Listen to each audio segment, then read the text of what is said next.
2, 3, 4, 5, 6, 7, 8, 9, 10, 11, 12, 13, 14, 15, 16, 17, 18, 19, 20, 21, 22, 23, 24. Okay.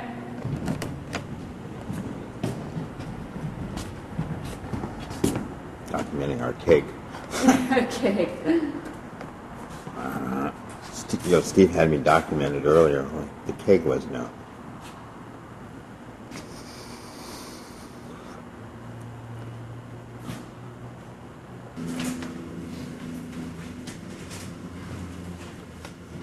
This is called Tiger. Tiger is saying, radiating power, innocence, beauty. She wore forest light graceful flanks on television night, in a world turned treacherous, unreal.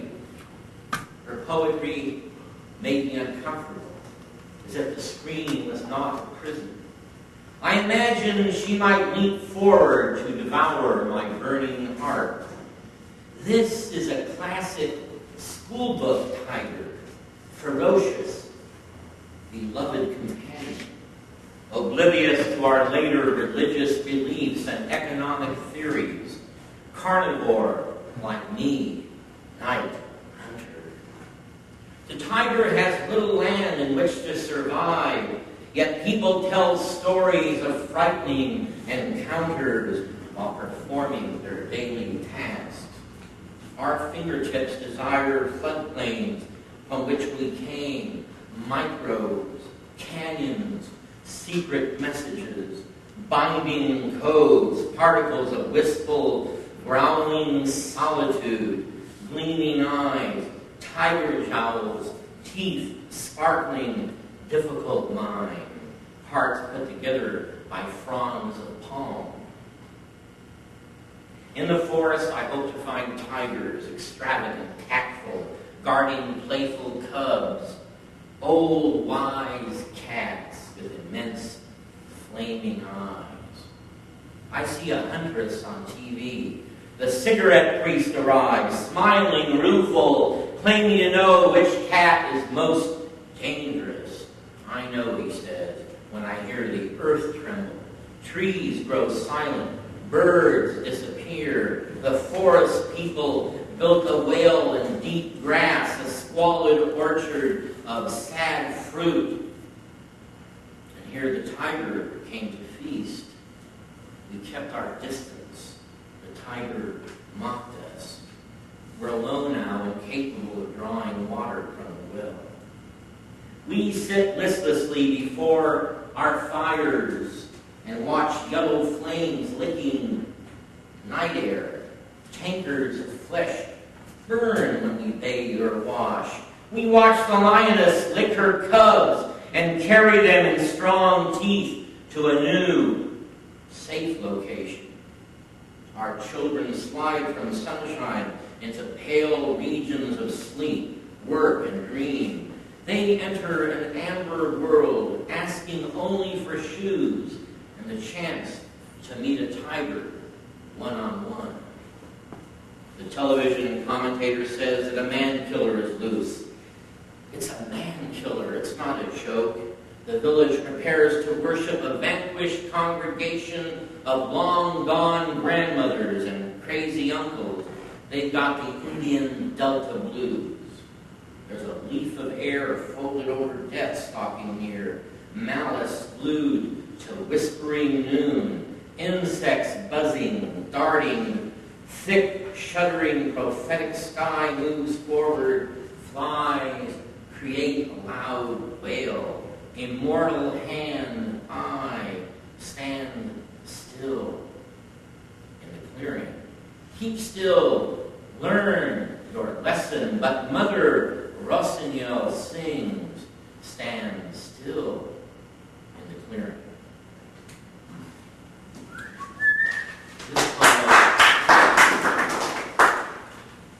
This is called Animal. First I talk to a receptionist, then to a social worker. Next I'll confer with a medical student and a supervisor. After 4 intake sessions, I will be assigned a therapist. I am an animal with no rainforest and no wild river. I have no hunting ground or mountain range. I am trapped, cornered, and anticipating the worst. I called the state employment agency, but they are only hiring armadillos and leopards this week. Next week they are interviewing geese with more than 4 years' experience. I have no way of telling this to my dog. Comet jumps into my lap. He probably thinks I am a very successful writer.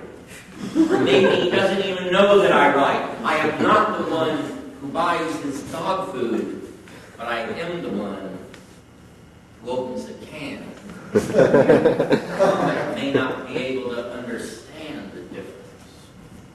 A social worker at the psychiatric clinic asked, "What is the matter?" I told her how confused I felt. There are strange animals everywhere. The other animals seem well fitted for survival. I am surviving all right, but not on my own terms. I used to be able to stalk my prey and pounce. Now I don't even join the hunt.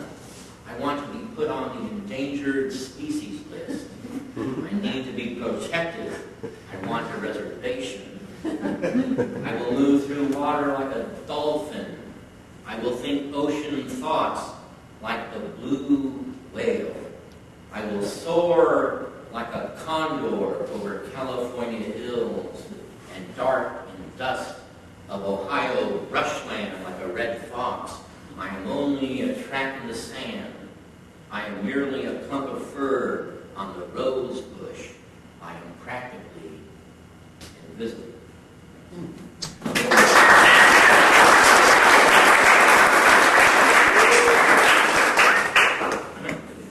Bird.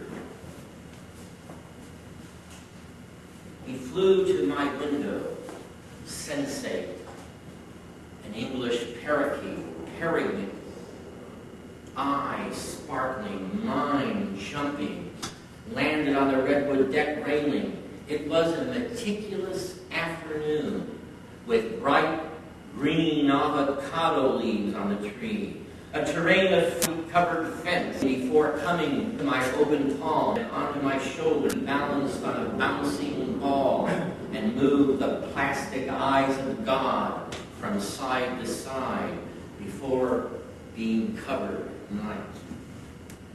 Sound doctor history, a wing of air. I fed him. I kept his house clean. Stave off a cruel dance from the 14th century. A Shannon wears wings of fortune, pride of the bird clan. I'll return as a parakeet, maybe a raven or a falcon. Wind whipping up 9 floors of Moffat Hospital. Yellow corridors, frozen TV screens, body evaporating, pain so intense. An efficient nurse tries to pinpoint date of birth, financial resources, insurance, lack of one true name. She reeks of perfume. Her male counterpart finds his way into my main artery. It won't hurt, he assures me, smiling, plunging an angry needle into my flesh. Bluebird, long note, green ocean, pale sky, a place for tattered jazz, a simple house, not a palace, a cage, crying, dying to sing, not a dream, a rat trap, not a symphony by Sibelius, a sustained single howl in the asphalt wilderness, an axe for turning soil over and over and over again.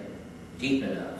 This is where you wrap the wind. These are hands on which you push away the formless hierophant, the ode to solitude, ode to belief, the mountain's elevator from which this singer came, and such a song he sang. His dinosaur, parakeet song, his note, being a good soul, skipping, reeling, flailing one's arm, reaper's photograph, grim clock, piece of cake, bleeds over my hands, wound in his neck, no song to hear, not one single concerto or acquiescent cavalier. You step from one flat, wet stone to the other flat, wet stone to cross the creek. This is how it's done. Range of the coast. Watch for poison sumac and oak. They wheeled me along the corridor, impersonal, feeling like an old nickel tossed into a white room. The smiling surgeon had eyes like an eagle's eyes, his sword purely imaginary, as I flew away forever and ever.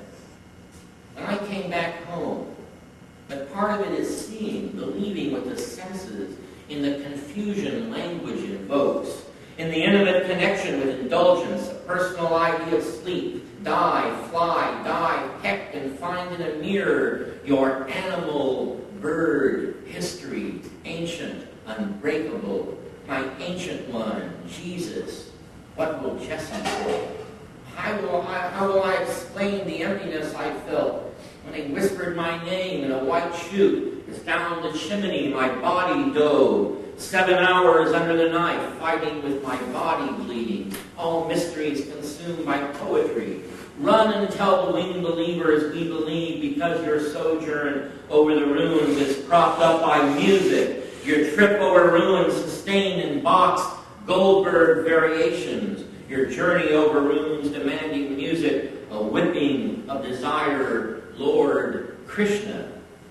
At the gates, a single beak, tail feathers silent, still air shorn of prayer. We're too deadly for that, too ambitious with our daily magic. And when we sing, we do not whistle, just the same as you, slight echo, little machine. We fly across banged-up barbed wire land towards waves that matter. Waves hit shore, steaming streets, our magic, crazy windows of the Mission District. Loud rumba, new tango, old codes, broken myths. Our hands become a resting place for death. And then we find the earth and dig toward this other city, a way of being, animal, bird, parakeet, bluebird. Goodbye. Thank you.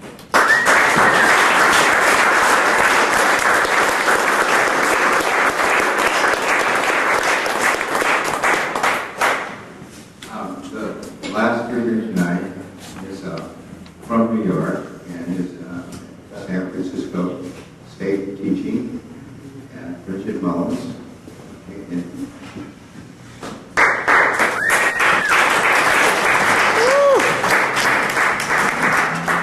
I'm not a beat poet either, but I'm really happy to be here. I'm from Las Vegas, and the beat movement sort of bypassed Las Vegas. Like the women's movement and the gay movement, it also bypassed Las Vegas, which is where I grew up. But I remember reading a lot about the beats when I was growing up and wanting to be a beat because it was the first time I saw the word queer, and it made me very happy. This poem, I wrote this poem after I heard an unnamed literary critic, Margaret Perloff, say that no one can write poems about insomnia anymore, that was all over and done with. So I wrote a poem about insomnia. And then I was also thinking about how Anne Sexton said that anybody can write anything. So this is dedicated to Margaret Perloff. She's not here, is she? No. Okay. It's called Night School for Insomniacs. Falling asleep seems redundant, Insomniac says. Since Insomniac cannot stand the pantry door open, the closet door shut, or the stain of half-light through the 3 cracked window panes, the all-night deli's relentless wattage, the glamorous mangoes, the individually wrapped ginger, the ginseng bottles with roots inside like twisted fairy tales. Insomniac has never been anywhere but tired. At 3 a.m. in Prague, tucked in with a Czech dictionary and a picture of Kafka. Insomniac says, words have no power. Bleeding heart, twisted tongue, hammering fist of sky, dirt in my pocket, ice in my mouth. Etymology is arbitrary. Stash up words against sunrise. Insomniac says, I talk to God about your problems. As bound to thee as thee to me, by what we have in common, the English language, the lack of sleep. Insomniac's got me up against the stall door, her tongue down my throat. The restroom attendant says, no men in here. I say, he's a she, and she's with me. I say it twice to keep my urban lullaby going. My dream has no bottom. What he thinks is noisy, provisional. That's how Kafka got duped, till his last day when he wrote now in his journal. Well, at least we have the stories, you say. Yes, but let's think about Franz for a moment, shall we? What was life to him is death to me. Try me. Nighthawk, NyQuil, melatonin, valerian root, dreams with no bottom, whisperings, plowed fields, causal body, not lost but gone. A vanishing trick played on the world, A mask made out of feathers, a starry metal. The moon goes up, a pupil for no eye, a joint for no socket, and the willing slide. The ocean of print goes under, the coastal shelf of billboards and products, real estate, unrequited love, the passports, the lost children, the veteran with one arm, the museums with their masterpieces, the corporate megalopolis, the meat-eating mothers, the Hollywood hucksters, the Greenwich Village cafes, the heterosexuals, all of them curling into a fetal ball. Adorable. Insomniac hopes they dream in chat, or not at all. When I lived in New York, I worked at a museum, and part of the reason I worked at a museum is because Frank O'Hara worked at a museum, and I wanted to be Frank O'Hara. But that job was taken. So I got a different job at a different museum, and I wrote this poem. It says Jesus and Ishmael on the building across the street. There's a Coppice Gate somewhere in England. Now I'm Thomas Hardy. Now I just flatter myself. If I stay up all night, advice comes back. Marry the ancients, pry your eyelids open, live in the cool classical stare of mother's approval. She doesn't like her child's sexual preference. You smash. The course of thought is quicker than that even. There's this tangled red and green thing on my windowsill. How long can this continue? The stiff heart questions. I'm so disappointed in you. There's that voice again, and I'm all ears. And I envy the lives of the office girls behind the one absolutely shiny pane of glass in the building across the street. Maybe it's wet with a glare as clean as bleach. There's this porous quality to the humidity. It's sweaty. Broad leaves and vine stems. My feet move heavily through cities like this one.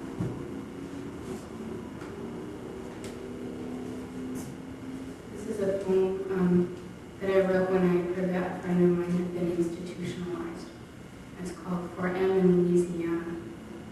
Your legs wrap around me tightly. Numb, the mind has what? Mountains? If you had been mine, this is the old lie about having, about how no rift could occur. But you had another and she had you. What happens next is that the scholar, heavy-lidded, announces the predicament after his lecture. He says, infirmary. I've painted my tabletop blue in your honor. His eyes go sad at the mention of your name, as if he were your father, as if I were your sister, as if this were not a glass bead game, but a game in earnest, neck, collarbone, tongue in the tense spot, shoulders I wanted to feel the blade of the bone of the lean belly, a trip I wanted once. Come to New York City. I will take you to the best place, the Half Moon in Chinatown. I will buy you red notebooks with filmy rice paper inside and black ink blocks shaped like curled dragon stone wheels and bamboo pens. After that, I will take you to the Hat on Ludlow Street. I will play you salsa, buy you mango juice in cans, try finesse with 2 dishes of flan. I'll watch you laugh, I'll make you laugh, all the treats will be yours, your eerie sweetness, you who made the Whitman scholar sigh, and I will sigh. What has gone on? What has happened? Why are they always falling apart? Where is our mother to bring us together, to give us the will to go on? And I'll just finish with a monologue. I wrote a play called Topographical Edens that will be at the Magic Theater in March, if you'd like to come to it. It's about mistaken identity. Everyone thinks that this one character is someone that she isn't, so she spends all of her time running around disabusing people of the notion that she is who she is not. So this is a different character. This is a character named PJ, and she's just been, she thinks everyone's homophobic. So this is an imaginary character, not myself. We were victims of a hate crime. Tell her that. 1,000,000 years ago, when I was a teenager, when I had a flat abdomen, my refrain was, somewhere, sometime, you will trust someone. I wanted my mantra refrain tattooed in blue ink on my inside thigh, but it was too expensive. So I just got the first letters. SSYWTS. Somewhere, sometime, you will trust someone. It was supposed to hurt. I didn't feel the needle at all. It was back when I didn't feel. did to find out. But my mom and my sister did, and their moms and sisters. It was investigative work. I was hurt at the spy.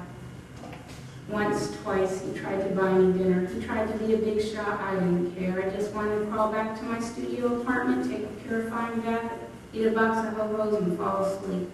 That night I was drunk on Heinekens and ho-hos, my favorite combination. He said he was sterile. He said it was safe. He had a condom. He told me it was okay. I believed him because he had an accent, because I wanted to. I was lonely, I guess, like we all are. He poured beer down my throat, and we stopped at 7-Eleven, all my favorite things. He said he could tell I wasn't really a dyke. He said it was fashionable. He said it was a stage. He was inside me talking about how wild he was, how he could bring me out of my stage. It got him going, I guess.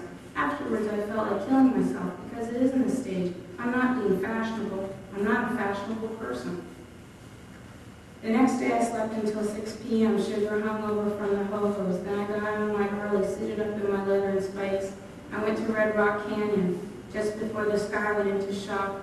Sunset, a pink alarm, not dark, not light, canyons, ravines, and pits, Surrey sage, Apache leaf, the bottom of the ocean on top, utopia nowhere, 40 miles away, 40 tons of neon was crackling into existence, Las Vegas. Pete's Casino in the distance, the old kit bag, dice and cards. I sat out on my bike till it was fully dark, and the lights of the strip sent their glamour up to the stars. This is what I was doing with my life a million years ago when I was still a teenager.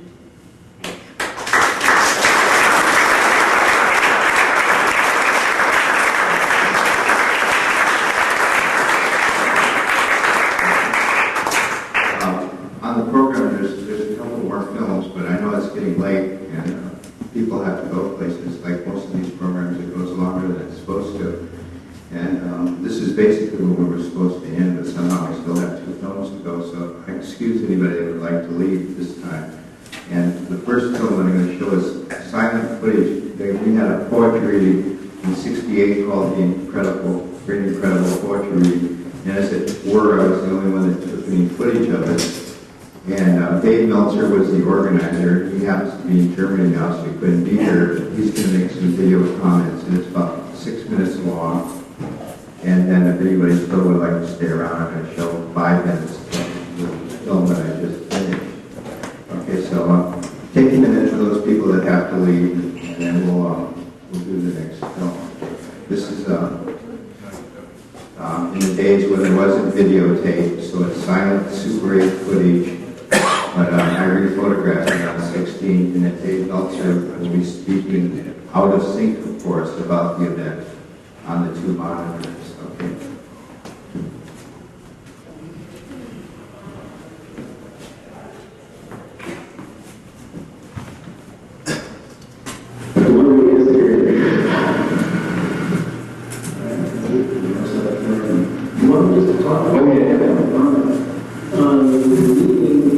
Part of intercity parts of it called the Rolling Renaissance, with exhibits and presentations of various venues all over the city. It was underwritten by Live American, various serious-looking poets on stage. Jack Shoemaker and myself were given the job of coordinating poetry events, both this main one at the Morse Auditorium, and then 5 nights in a row at the Live Memorial, which gave a wide range of what's going on in the poetry scene at that time with Jack. There is the group of poets on stage. There's Lou Welch, Phil Graham, Alan Ginsberg, there's Luke Massey, all John Leaders. We flew John in from Boston. I hadn't seen him for a few years. He was lovely to bring that for him. I just sneak a kiss and ride over.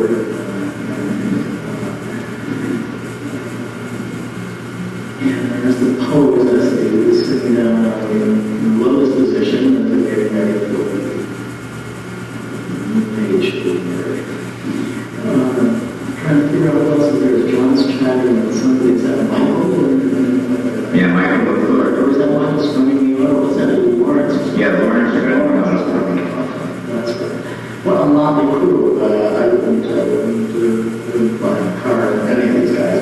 Of course, the movie actually came under the stipulation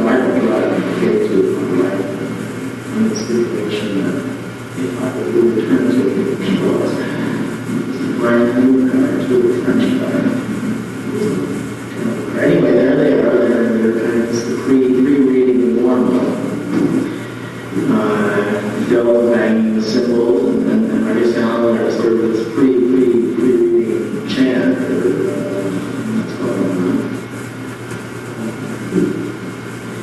The event itself was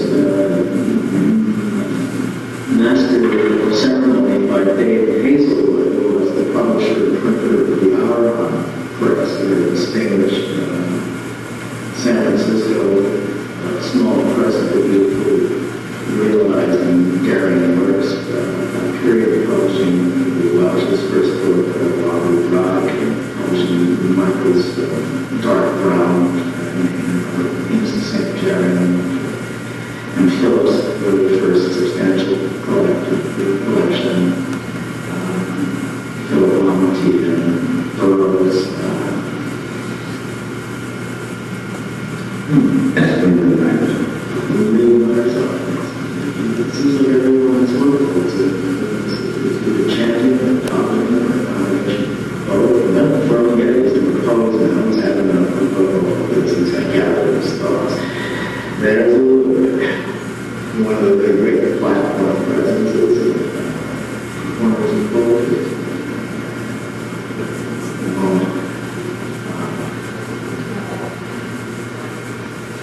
One of them also knows the slow motion takes on creates this interesting dreamlike qualities.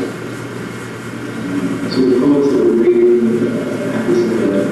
affiliating for leaders, Nelson, Wayland, Welch, Ginsberg. The place was packed. It was quite incredible. Especially since it was really a homemade enterprise. So my wife, myself, and Jack and his wife, now I put them together and ran around distributing, selling and buying tickets because there's such a crowd out there. We really had to thought out the logistics of our box office and 50 people. So we were stuffing money in our pockets and had big rolls of tickets that looked like those bandoliers and pandas we don't know where, and spooling out tickets. And here's the San Francisco mine troops marching, guerrilla marching band. We thought would be the appropriate way to start the event. I forget whether it being Star Spangled Banner or with some patriotic song that they were deconstructing in front of our various eyes and ears. There was a little probably leading the crowd in collective singing of this anthem. I warned you that it was out of sync.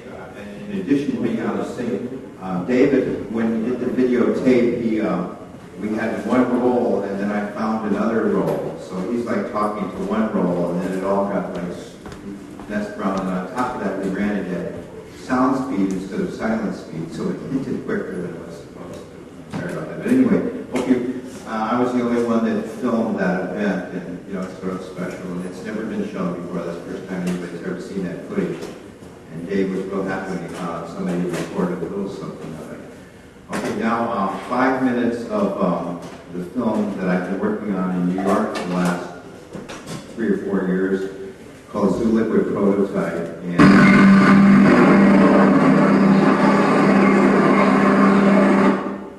basically, are we okay? I'm afraid to look back here to see what that was. It was unrecognizable sound. It sounded like art, And just to give you an idea, if you're coming back tomorrow night, basically the whole film is, like over an hour long, and a lot because of video tapes that are hour, you have to make them shorter. But it's based on the poetry of Charles Bunnell, one particular poem, Tear Lust. And if you read the letter in the co-op up there, it talks about the film we really want to make was Zoo Liquid Prototypes, and what I wanted to make the film in New York. Basically, it's like my 5 favorite bars in New York in Soho and the Village, which is the Scrap Bar on the Crossroads, which has now been yuppified, and the Ladies and Finelli's and Bleecker Street, which used to be an art gallery. And then, of course, I had to do something in the studios, and then my favorite Mission Bar on the Uptown, so I tried to get them all in. It was a good excuse to drink for 4 years and make film. But also, I'm always annoyed how Hollywood lights everything with hair lights, and all of a sudden bars are brightly lit. And so I just had my little Rolex, and I would shoot little single frames and time things, and then re-photograph them, try to sketch them out. And I don't, nothing was shot in sound scene. And the actors, which generally weren't actors, although there were a few, were given the script and just told to read it into a mic once, and that was it, with no rehearsal or whatever.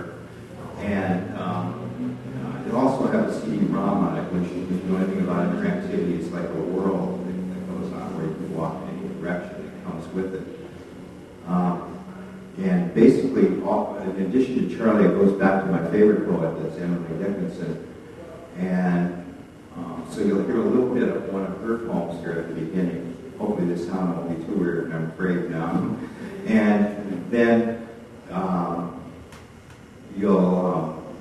anyway, the film is quite complex, but I just feel compelled to show a few minutes of it. If you want to investigate it further and get the video and the CD-ROM and all that kind of stuff. But it was really strange. I just have to tell you a little story. I just built a studio in Brooklyn. And I'm like building the walls and everything, and I'm moving this stupid old chair around that has like leather arms on it and everything, and strange steel wheels. It looked like it was a million years old. It was always in my way, and I'm moving it around.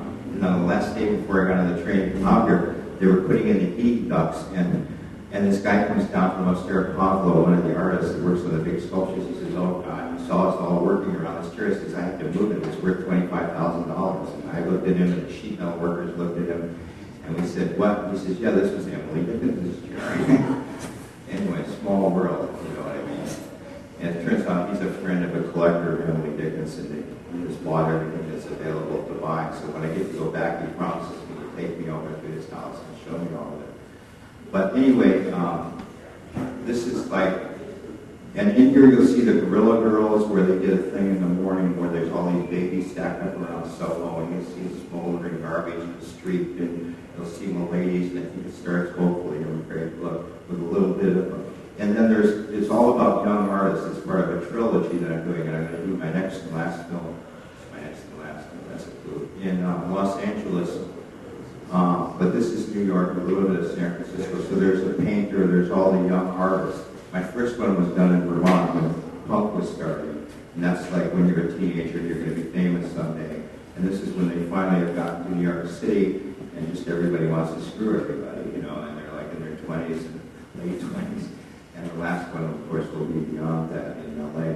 But that gives you a flavor. So you have a fur protest in here, and so on and so forth. You see the painter, and then in Finelli's, you hear the conversation where the painter is talking about what it's like to be in New York, a little thing that I wrote about that. And of course, I just shoved it to him at the Bleecker Street bar and told him to read it. He's the real painter reading it. He laughs at one part of it because, you know, he's never read it before. But anyway, give you a flavor of what's going to happen. It's only 5 minutes long, okay. A very, very long film with everything in it. And I have a performance artist that I made up called Gun, which is Emily Dickinson. You know, I stood a loaded gun. And, but you don't get to see much of that. But you see a tad of it. And it deals with sexism, with Hey Joe, Jimi Hendrix's song. I'm going to get my gun and shoot my baby down. I don't know if you even know that song, but there's a part where she is, the performance artist, to make money, is working in a music video where they're going to do the Hey Gun. And that's what it all refers to a little bit. Just to give you a clue. Okay. Hopefully, it will come on. And it's an actual film that we're going to watch a video portion of. Because I can't afford to make a print now.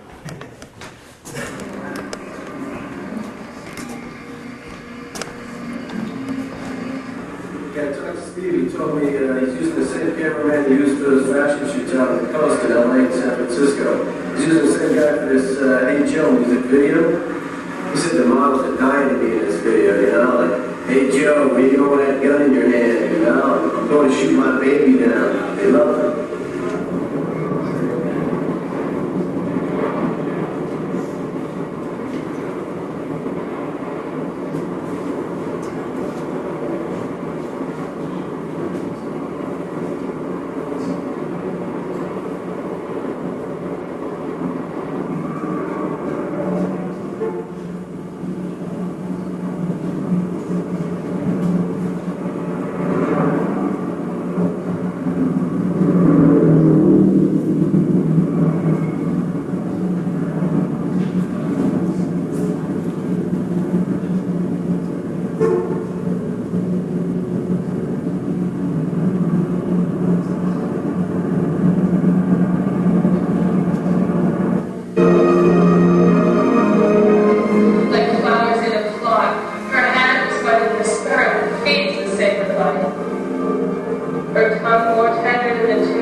water super meetings. Who hears make me incredulous? Who witnesses?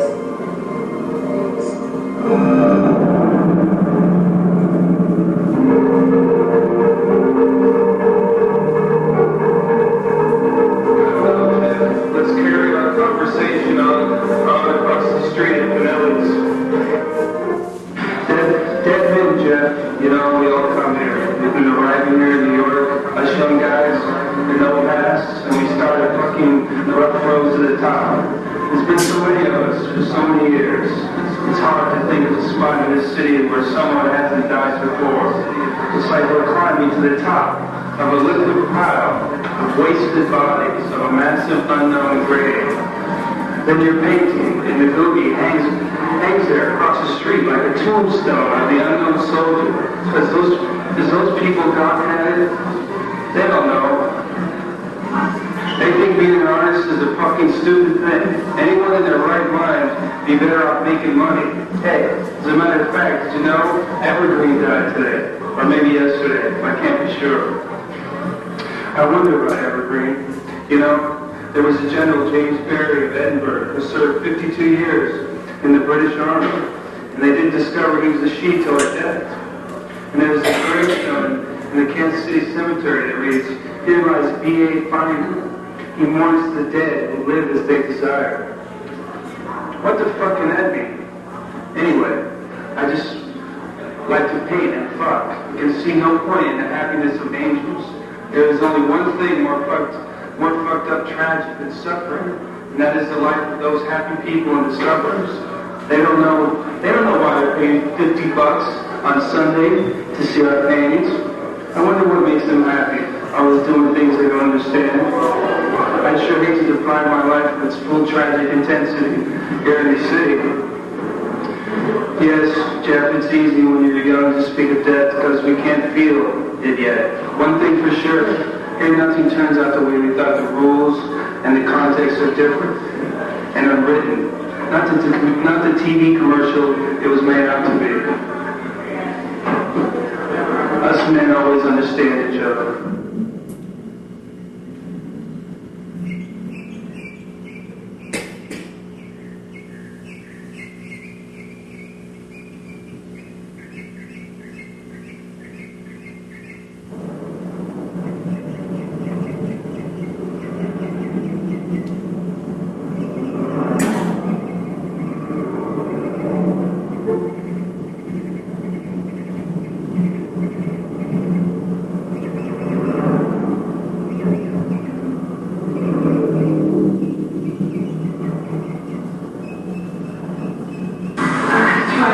Music video of all things.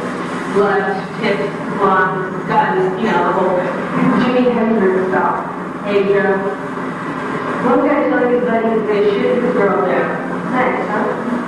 Anyway, you can't imagine all the fucking way of these movie guys to make fake blood and guts. It was an eye-opener. Just like the time that, well, it felt queer. But the time I was 20, and I was out for the first time in my life, didn't know the meaning of the word. I had to look out for him. He was too busy working his office. Steve told me he's using the same camera that he used for the shoots out of I wrote this in the dictionary. What is He's using the same guy for this music video. Hey Joe, music video. He told me models are dying to get this video, you know. Hey Joe, when you got that gun in your hand, I'm going to shoot my baby with love.